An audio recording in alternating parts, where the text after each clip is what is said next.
Sous la marque Stone & Style, Ebema fabrique des produits de qualité pour le jardin, la terrasse et l'allée.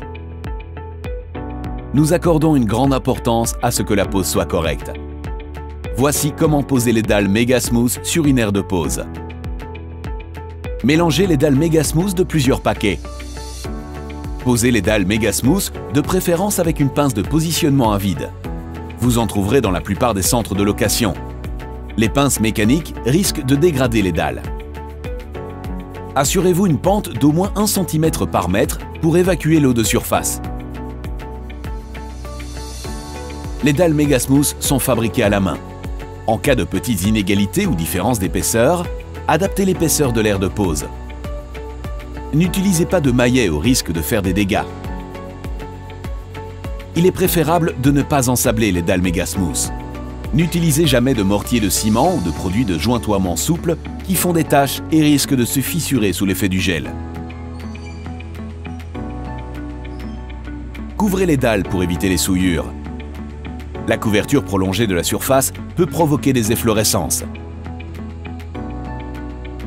Évitez la présence de sable pendant et après la pose des dalles Mega Smooth. Le sable griffe les dalles. Ne vibrez jamais les dalles Mega Smooth. Les dalles Mega Smooth sont résistantes au gel, mais pas au sel d'épandage qui attaque la surface. N'utilisez pas ces dalles pour les allées.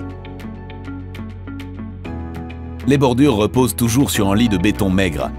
Il sera composé de sable, de gravier fin ou de pierraille et de 150 à 200 kg de ciment de classe 32.5 par mètre cube.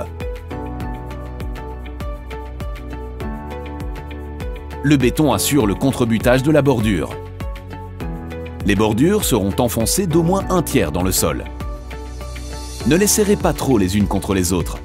Pour poser des dalles entre deux bordures, posez d'abord une rangée de dalles afin de connaître les dimensions exactes. Posez la deuxième rangée de bordures avec un petit jeu. Plus d'infos, rendez-vous sur www.stone-style.com.